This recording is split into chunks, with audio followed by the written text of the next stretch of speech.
Hello friends, Hindi और pride में आप सभी का स्वागत है। जैसे कि प्रीवियस के 2 वीडियो में हमने करीबन 100 क्वेश्चन कर लिए हैं उपन्यास से रिलेटेड, जो कि बहुत ही इंपॉर्टेंट क्वेश्चन है। आगे हम यहाँ से कंटिन्यू करेंगे 101 यानी 101वां क्वेश्चन देखें कि एसेशन एंड रीजन में एक क्वेश्चन है कि अवचेतन में स्थित अनुभूतियों, संस्कार, बिंबों तथा धारणाओं को कल्पना के माध्यम से चेतन स्तर पर व्यक्त किया जाता है। तर्क ये है कि नॉन सालनी प्रतिभा के द्वारा नई नई बातों, घटनाओं, पात्रों आदि की सृष्टि करना कल्पना का काम ही नहीं है। ये जो असर्शन एंड रीजनिंग का क्वेश्चन है, इसमें ये है कि ए बात सही है लेकिन आर गलत है। और चेतन में जो स्थित अनुभूति, संस्कार, बिंब, धारणाओं को कल्पना के माध्यम से चेतन स्तर पर व्यक्त कर सकते हैं। और नॉन सालनी प्रतिभा के द्वारा नई नई बातें, घटना, पात्र आदि की सृष्टि करना कल्पना का काम नहीं है। कि कल्पनाएं ही हर एक चीज़ नहीं कर सकती हैं। असर्शन एंड रीजनिंग में ये क्वेश्चन है कि परीक्षा गुरु लाला श्रीनिवास दास का प्रकाशन जो हुआ था वो 1882 ईस्वी में हुआ, जिसे शुक्ल ने हिंदी का पहला उपन्यास माना है। और इसका तर्क ये है कि देवरानी जेठानी की, ये दूसरा ही बन गया कि देवरानी जेठानी की कहानी पंडित गौरी दत्त ने 1870 में लिखी, किंतु उसे शुक्ल जी पहला उपन्यास नहीं मानते, क्योंकि उसमें जो है औपन्यासिक तत्व जो विद्यमान होने चाहिए वो उनके अनुसार नहीं है। तो ये दोनों ही बात सही है। देवरानी जेठानी की कहानी जो गौरी दत्त ने ही लिखा, 1870 में लिखा है, उसको शुक्ल जी ने पहला नहीं माना है, बल्कि रामचंद्र शुक्ल ने हिंदी का पहला वाला परीक्षा गुरु जो कि लाला श्रीनिवास दास का है, 1882 को माना है। स्थापना ये है कि प्रेमचंद शताब्दियों से पददलित, अपमानित और उपेक्षित कृषकों की आवाज़ थे। प्रेमचंद का गोदान जमींदारी प्रथा के उन्मूलन एवं बैंकों के राष्ट्रीयकरण के कारण हुए देशव्यापी बैंकिंग विस्तार के कारण आज प्रासंगिक हो गया है, क्योंकि किसान की समस्याएं आज वे नहीं हैं जो उस समय थी। तो ऐसे में ए और आर देखें तो दोनों ही सही है कि सही बात है, समय के साथ समस्याएं बदलती रहती हैं। स्थापना में देखिए कि प्रेमचंद के साहित्य में सर्वत्र शिव का शासन है, सत्य और सुंदर शिव के अनुचर बनकर आते हैं। तर्क ये कि प्रेमचंद ने किसी खल पात्र को अपने उपन्यासों में स्थान नहीं दिया। तो इसमें से ये समझने वाली बात है कि क्या प्रेमचंद जी ने कभी भी ये चीज़ नहीं दिया, तो ये गलत है कि कभी ने उन्होंने ऐसे पात्रों को अपने यहाँ पे स्थान नहीं दिया। आंचलिक जनजीवन को कथा का केंद्र बनाकर आंचलिक समस्याओं को जिन उपन्यासों में उठाया जाता है उन्हें आंचलिक उपन्यास कहते हैं। हम मैला आंचल को पढ़ते हैं तो दूसरा यही तर्क दिया है कि मैला आंचल रेणु जी का आंचलिक उपन्यास है, जिसका प्रकाशन 1954 है। ऐसे में आपको बताना है कि कौन सा सही है। तो पहली बात ये कह रहा है कि आंचलिक जनजीवन को कथा का केंद्र बनाकर आंचलिक समस्याओं को जिन उपन्यासों में उठाया जाता उन्हीं को इसका टैग लगाया जाता, तो ये कम्प्लीटली बात सही नहीं है, आंशिक तौर पे सही है। पूर्णतः आप ये नहीं कह सकते कि जो है दूसरा तो पूर्ण रूप से सही है कि 1954 में लिखा गया, रेणु जी ने लिखा मैला आंचल, लेकिन ये जो है वो आंचलिक सही है। कम्प्लीटली अगर कहेंगे तो नहीं सही है। निम्नलिखित अवतरणों को ध्यान से पढ़ना है और उस पर प्रश्न बन के आते हैं। तो इस तरीके से बाणभट्ट की आत्मकथा हमारे सिलेबस में है। बाणभट्ट की आत्मकथा जो है हजारी प्रसाद द्विवेदी द्वारा रचित एक कैसा उपन्यास है? तो बाणभट्ट की आत्मकथा हजारी प्रसाद द्विवेदी द्वारा रचित एक ऐतिहासिक सांस्कृतिक उपन्यास है। इतिहास के भी तत्व हैं, सांस्कृतिक है। संस्कृति जीवन के उन उदात्त मूल्यों का समुच्चय जो हमारे समग्र क्रिया व्यापार को कंट्रोल करता है। इस उपन्यास में 7वीं 8वीं शताब्दी के भारत के सांस्कृतिक इतिहास को कथानक का आधार बनाया गया है। उस समय समाज में जो दूषित प्रवृत्तियां पनप रही थी उनका यथार्थ चित्रण उपन्यासकार ने किया है। जाति प्रथा का वर्चस्व था, ब्राह्मण के सम्मान तो मिलते ही थे, किंतु अपने कुत्सित कर्मों के कारण वह देवत्व से च्युत हो गया था। एक महिला कहती है कि तुम ब्राह्मण हो, आर्य पृथ्वी के देवता हो, तुम्हारे आशीर्वाद से मेरा कल्याण होगा। लोग कर्म फल एवं पुनर्जन्म पर उतनी आस्था नहीं रखते थे जितनी भाग्यवाद पर। धर्म का स्वरूप विकृत हो गया था क्योंकि इसमें बाहाचार एवं पाखंड जो है बढ़ रहा था। धर्म की आड़ में अनैतिक कार्य हो रहे थे। नारी के प्रति लोगों की दृष्टि भोग्यवादी थी। लुटेरे द्वारा अपहृत नारी की पवित्रता भंग की जा रही थी और नारी के प्रति सम्मान का भाव निशेष होता जा रहा था। द्विवेदी जी ने बाणभट्ट की आत्मकथा में देश के इस अधोह पतन का चित्रण किया है। भट्टिनी का अपहरण कर उसे छोटा राजकुल के अंतःपुर में पहुंचाने और बाणभट्ट एवं निपुणिका द्वारा उसकी मुक्ति कराना ऐसा ही घटनाक्रम है। बाणभट्ट नारी के प्रति उदार दृष्टिकोण रखता है और कहता है, मैं नारी सौंदर्य को संसार की सबसे अधिक प्रभाव उत्पादनी शक्ति मानता हूँ। नारी शरीर मेरे लिए देव मंदिर की भांति पवित्र है। और इसी में से आपको यहाँ से ये क्वेश्चन को सॉल्व करना है। तो हम क्वेश्चन को सॉल्व करेंगे। तो देखें कि बाणभट्ट की आत्मकथा के रचयिता कौन है? तो हजारी प्रसाद द्विवेदी हैं। इस कथानक का बाणभट्ट की आत्मकथा जो है, इसका कथानक का समय क्या है? तो कथानक के समय की बात करें तो 7वीं 8वीं सदी कथानक का समय, उत्तर भारत। नारी शरीर को देव मंदिर की भांति पवित्र माना है। तो ये जो कथन है, नारी जो शरीर को पवित्र माना गया है, तो ये इसमें पवित्र माना गया है, बाणभट्ट ने माना है नारी शरीर को देव मंदिर की भांति। धर्म का स्वरूप उस काल में कैसा हो गया था? तो धर्म का स्वरूप देखें उस काल में कैसा हो गया था? पाखंडपूर्ण, विकृत, वाहचार से युक्त, ये सभी। अवतरण के अनुसार संस्कृति क्या होती है? तो अवतरण के अनुसार देखिए संस्कृति क्या है? जीवन के उदात्त मूल्यों का समुच्चय होता है। इन सूचियों को सुमेलित करना है। चंद्रकांता, बाणभट्ट की आत्मकथा, मैला आंचल, गोदान। तो यहाँ पे देखिए मैला आंचल फणीश्वरनाथ रेणु, गोदान देखें तो प्रेमचंद, बाणभट्ट की आत्मकथा हजारी प्रसाद द्विवेदी, चंद्रकांता देवकी नंदन खत्री। ये क्वेश्चन इस तरीके से आता है कि जैसे कोई आरोही क्रम में आपको मैच कराना है, तो शेखर एक जीवनी, गोदान है, चंद्रकांता है, मैला आंचल है। तो इन्हें हमें क्रम से देखना है कि आरोही क्रम में इसके कौन से उत्तर होंगे। तो ये होगा कि चंद्रकांता है, फिर गोदान है, शेखर एक जीवनी है, फिर मैला आंचल। मैला आंचल तो 1954 तक देखते हैं, जबकि गोदान हम 1936 में देख लेते हैं। तो एक क्रम आपको इस तरीके से देखना है। कौन सा पात्र किस उपन्यास का है? सुमेलित करना है। यानी शशि है, क्रूर सिंह है, बावन दास है, गोबर है। तो इसमें से हमें देखना है कि कौन सा पात्र जो है वो किससे। तो जैसे हम शशि को देखते हैं शेखर एक जीवनी से, गोबर को गोदान से देख लेते हैं, और बावन दास को मैला आंचल में पढ़ते हैं बावन दास। तो फिर क्रूर सिंह जो है वो चंद्रकांता जो लिखा गया है उसमें एक पात्र है क्रूर सिंह।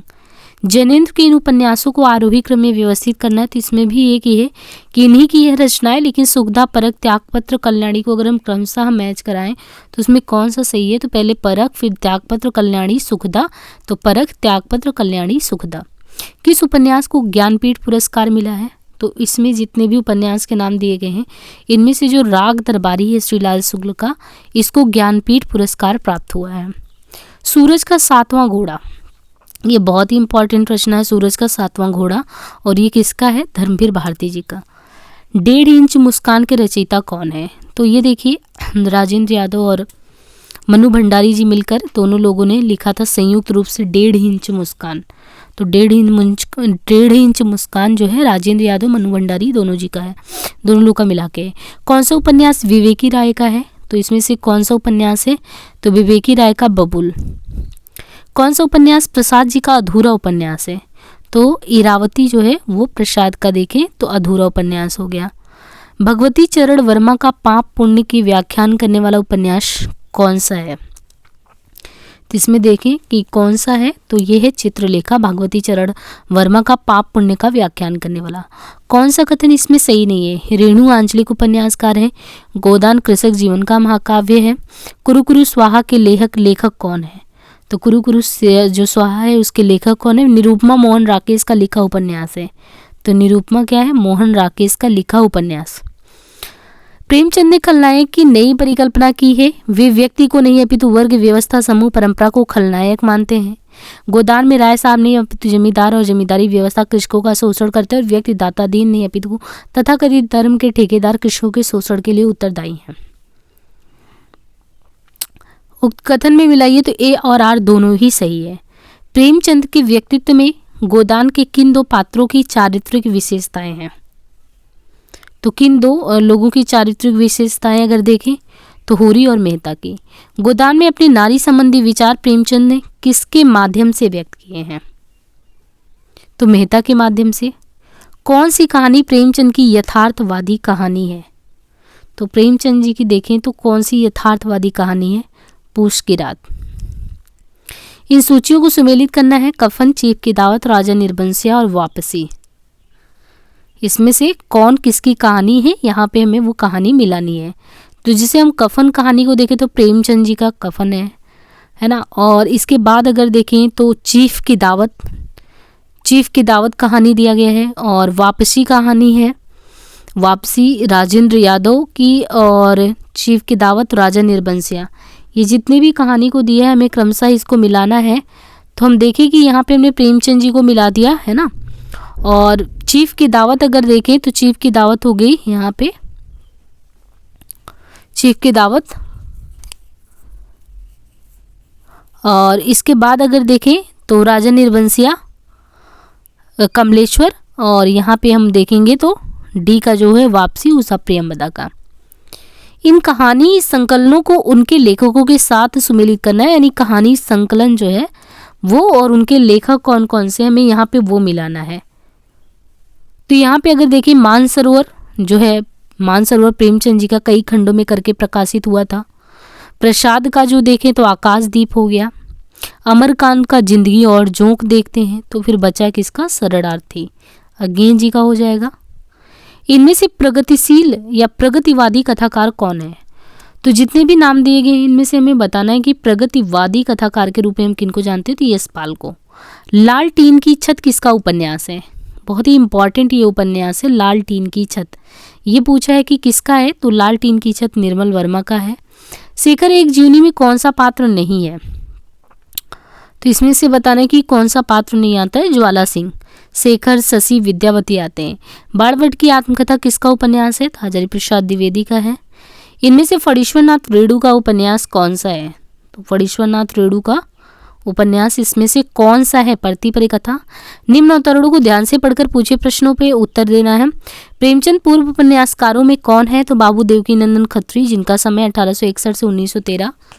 लाला श्रीनिवास दास रचित परीक्षा गुरु भले ही हिंदी का पहला मौलिक उपन्यास माना जाता हो, किंतु जिनके उपन्यासों की धूम सर्वसाधारण में पहली बार हुई वे थे बाबू देवकीनंदन खत्री। उनके लिखे प्रसिद्ध उपन्यासों में प्रमुख है नरेंद्र मोहिनी, कुसुम कुमारी, वीरेंद्र वीर, चंद्रकांता, चंद्रकांता संतति, भूतनाथ। इनमें चंद्रकांता और चंद्रकांता संतति को अभूतपूर्व लोकप्रियता प्राप्त हुई। तिलस्मी अय्यारी उपन्यास लेखक के रूप में बाबू देवकीनंदन खत्री की चर्चा चारों ओर इतनी फैली कि जो लोग हिंदी की किताबें नहीं पढ़ते थे वो भी उनके नाम और उनके उपन्यास के नाम से परिचित हो गए। शुक्ल के अनुसार हिंदी साहित्य के इतिहास में बाबू देवकीनंदन का स्मरण इस बात के लिए सदा बना रहेगा कि जितने पाठक उन्होंने उत्पन्न किए उतने और किसी ग्रंथकार ने नहीं किए। चंद्रकांता पढ़ने के लिए न जाने कितने उर्दू जीवी लोगों ने हिंदी सीखी। चंद्रकांता पढ़ चुकने पर वे चंद्रकांता की किस्म की कोई किताब ढूंढने में परेशान रहे। तिलस्मी एवं अय्यारी उपन्यासों का मूल आधार फारसीकृत तिलस्म होशरुबा है। अब यहाँ पे देखिए आपको यहाँ पे ही दे दिया है कि जो तिलस्मी एवं अय्यारी उपन्यास का मूल आधार तो फारसीकृत तिलस्मी होशरुबा है। देवकीनंदन खत्री ने इसी को आधार बनाकर अपनी प्रसिद्ध औपन्यासिक कृति जो है चंद्रकांता 1890 में रचा। तिलस्म का मतलब क्या होता है? आश्चर्यजनक, अद्भुत और कल्पना, और अय्यार का मतलब होता है चालाक, वेग से चलने वाला, दूर तक दौड़ने वाला। ऐसे उपन्यास जिनमें तिलस्मी में अय्यारियों का वर्णन हो ऐसे ही वर्ग में आते हैं। इन उपन्यासों में रहस्य होता है, रोमांच होता है, प्रेम होता है, ये सभी। और आपको इसी में से उत्तर भी देना है कि बाबू देवकीनंदन खत्री किस वर्ग में आते हैं। तो यहाँ पे आप देखिए कि प्रेमचंद पूर्व उपन्यास में आते हैं बाबू देवकीनंदन खत्री, और इन्होंने चंद्रकांता संतति, चंद्रकांता, भूतनाथ, ये जितनी भी रचनाएं हैं इनके द्वारा रचित है। तो किस उपन्यास को पढ़ने के लिए लोगों ने हिंदी सीखी थी? तो ये वाला क्वेश्चन बहुत ही इंपॉर्टेंट हो जाता है कि चंद्रकांता को पढ़ने के लिए। और ये जो है तिलस्मी में अय्यारी प्रकार का उपन्यास है, और इसका क्या मतलब है? चालाक, दूर तक दौड़ने वाला, वेग से चलने वाला, तो सारी ही चीज़ें हैं। इसके बाद अगर आप देखिए कि ये मिलाने वाला है कि सब ही नाचावत, राम गोसाई, बिराटा की पद्मिनी, चंद हसीनों के खतूट, झूठा सच। तो चंद हसीनों के खतूट पांडे वेचन शर्मा हो गए, झूठा सच यशपाल का हो गया, और विराटा की पद्मिनी बृंदालाल वर्मा का हो गया, सबही नचावत, राम गोसाई, भगवती चरण वर्मा का। मृगनयनी उपन्यास को आप किस वर्ग में स्थान देते हैं? तो मृगनयनी उपन्यास को जो है ऐतिहासिक उपन्यास के उस रूप में हम जानते हैं। तुअर मिलिंद इनमें से किस उपन्यास का पात्र है? तो तुअर मिलिंद ये पात्र आपको बाणभट्ट की आत्मकथा में देखने को मिलता है। हजारी प्रसाद जी के इन उपन्यासों को रचना काल के आरोही क्रम में व्यवस्थित करना है तो चारुचंद्रलेख, बाणभट्ट की आत्मकथा, पुनर्नवा, अनामदास का पोथा। प्रेमचंद जी का पहला उपन्यास कौन सा है? तो उनका पहला उपन्यास अगर देखें तो सेवा सदन उपन्यास उनका पहला उपन्यास है। इन उपन्यासों को रचना काल के आरोही क्रम में सुव्यवस्थित करना है, और ऐसे में देखें तो प्रेमाश्रम, रंगभूमि, गबन, कर्मभूमि।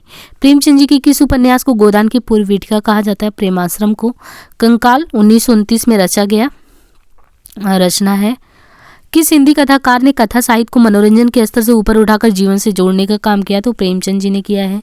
इस सूचियों को मिलाना है। स्त्रियों का आभूषण प्रेम, शासक वर्ग के अत्याचार, कृषकों का शोषण और दहेज प्रथा एवं अनमेल विवाह। तो दहेज प्रथा एवं अनमेल विवाह निर्मला हो गया। और कृषकों का शोषण गोदान हो गया है ना, और शोषक वर्ग का अत्याचार रंगभूमि दिखाया गया, और स्त्रियों का आभूषण जो है ये गबन में उसके प्रेम को दिखाया गया। आभूषण के प्रति प्रेम की वजह से वो कितना फंस जाता है। इन उपन्यासों को रचना काल के आरोही क्रम में व्यवस्थित करना है, तो व्यवस्थित करने की उसमें देखें तो गोदान, फिर आपका बंटी, राग दरबारी, धरती धन्ना अपना। इनमें से हिंदी का पहला उपन्यास शुक्ल ने किसे माना है, तो इसमें से अगर देखा जाए तो पहला उन्होंने किसको माना है, तो पहला आंचल को। मुझे चांद चाहिए कि रचनाकार कौन है, तो ये रचना है कि मुझे चांद चाहिए। ये जो रचना है ये रचना है नमिता सिंह जी का। तो देखिए इस तरीके से आपने पूरे 50 क्वेश्चन कर लिए हैं। नेक्स्ट वीडियो में हम वापस से 50 क्वेश्चन और कंटिन्यू करेंगे, और अभी हम उपन्यास की सीरीज लेके चल रहे हैं, और उपन्यास से रिलेटेड जितने भी क्वेश्चन आपके बन सकते हैं मैक्सिमम क्वेश्चन कराने की कोशिश करेंगे। हिंदी और प्राइड करके अपना टेलीग्राम है, वहाँ से आप ज़रूर कनेक्ट हों, और प्लीज़ गाइस सपोर्ट करिए, लाइक शेयर सब्सक्राइब करना बिल्कुल ना भूलें, क्योंकि ये बिल्कुल आप एफर्ट लगाओ और आप बस इतना है कि आपको शेयर करना, लाइक करना, तो प्लीज़ आप कोशिश करिए कि आप ज़्यादा से ज़्यादा सपोर्ट करें। सो होपफुली नेक्स्ट वीडियो में हम फिर से मिलते हैं, तब तक आप अच्छे से तैयार करिए। धन्यवाद।